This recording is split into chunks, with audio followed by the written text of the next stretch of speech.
नमस्कार दोस्तों, स्वागत है आप सबका मेरे चैनल कथा डिलाइट पर। तो चलिए आज सुनते हैं पंच बिखू की कहानी। किसी गांव में एक साहूकार था। उसका एक बेटा और बहू भी थे। बहू कार्तिक मास में रोज सवेरे उठकर गंगा स्नान के लिए जाती थी।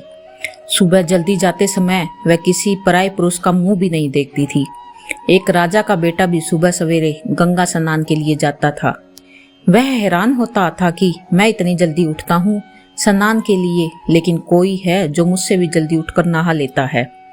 कार्तिक मास के 5 दिन बचे थे कि एक दिन साहूकार की बहू तो स्नान करके वापस जा रही थी और उसी समय राजा का बेटा स्नान के लिए आ रहा था। आवाज सुनकर वह जल्दी जल्दी जाने लगी, लेकिन जल्दबाजी में उसकी माला मोजड़ी टूट गई। राजा के बेटे ने उसकी माला मोजड़ी उठा ली और सोचने लगा कि जिस स्त्री की यह माला मोजड़ी इतनी सुंदर है, वह स्त्री कितनी सुंदर होगी। उसने पूरे गांव में मुनादी करवा दी कि जिसकी तह माला मोजड़ी है वह 5 रात मेरे पास आएगी।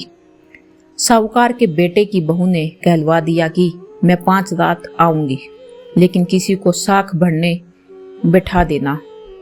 राजा के बेटे ने एक तोते को पिंजरे में बंद कर गंगा किनारे पेड़ पर टांग दिया। बहू सुबह के समय आई, पहली पैड़ी पर पैर रखा और बोली, हे कार्तिक के ठाकुर राई दामोदर, 5 पांडु छठे नारायण, बिखम राजा उस पापी को नींद ना आए। राजा के बेटे को नींद आ गई। बहू नहा धोकर चलने लगी तो तोते से बोली, सुआ सुआ तेरे गल डालूंगी हीरा, मेरी साख भरियो वीरा। सुआ बोली कि कोई वीर भी साख भरता है क्या? वह फिर बोली, सुआ सुआ सुबह तेरे पग उघालूंगी नेवर, साख भरियो मेरे देवर। सुआ ने कहा, ठीक है भाभी, मैं तेरी साख रखूंगा। वह तो कहकर चली गई। राजा का बेटा रड़बड़ाकर उठा तो सुआ से पूछा, सुआ सुआ वह आई थी, कैसी थी? सुआ बोला, आभा की सी बिजली, होली की सी झल, केला की सी कामनी, गुलाब का सा रंग। अगले दिन राजा के बेटे ने सोचा कि आज मैं अपनी अंगुली में चीरा लगाऊंगा, इससे मुझे नींद नहीं आएगी। अगले दिन राजकुमार उंगली चीरकर लेट गया। वह आई और भगवान ने उसी तरह प्रार्थना करने लगी और राजकुमार को फिर से नींद आ गई। वह स्नान करके फिर से वापस चली गई। सुबह राजकुमार ने तोते से फिर पूछा, उसने वही सारी बातें दोहरा दी। अब राजकुमार बोला, मैं आज रात आंखों में मिर्ची डालकर बैठूंगा। रात में वह मिर्ची डालकर बैठ गया। बहू फिर आई। उसने कार्तिक मास के ठाकुर जी से प्रार्थना की, जिससे उसे फिर से नींद आ गई। राजकुमार ने तोते से बहू के आने की बात पूछी और उसने फिर बता दी। राजकुमार अब सोचने लगा कि आज मैं बिना बिस्तरे के ही बैठूंगा और रात को बिना बिस्तरे के बैठ गया।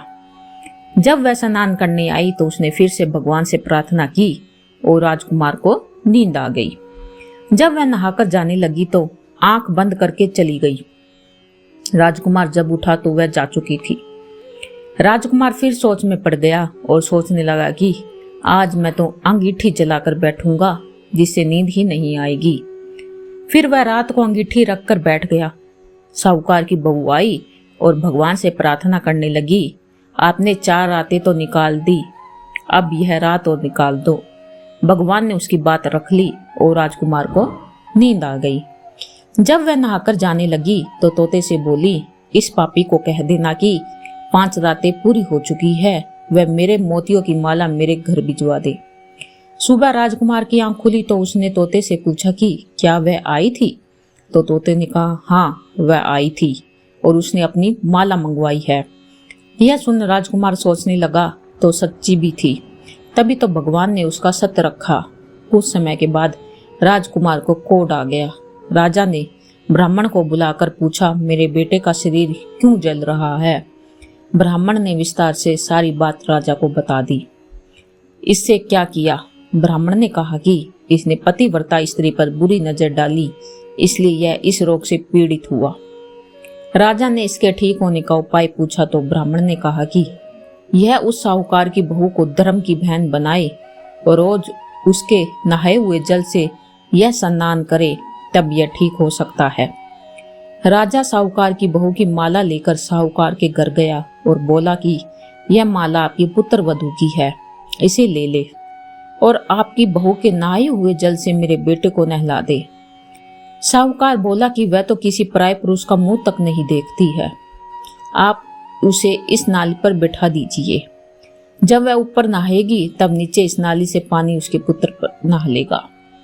राजकुमार ने ऐसा ही किया। कुछ समय बाद उसका शरीर चंदन सा हो गया। ये पंच भिक्षु देवता जैसे आपने साहूकार की पुत्र वधू का सत रखा, वैसे ही सभी का रखना। पंच भिक्षु गीत। नहाई पड़वा नाही, 5 रतन 5 तीरथ, 5 बिखम नहाई। 1 टका मेरी गांठ में सुनियो रघुराई, आधे का लाई आंवला आधे का राई।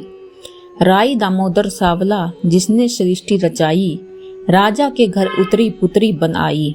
राजा लाया ब्याह के रानी बन आई, 4 चक्कर 4 मक्कर 4 दिए की लो। मैं तुझसे पूछूं श्री कृष्ण जी कब निस्तारा हो, जब आएगा कार्तिक का महीना तब निस्तारा हो।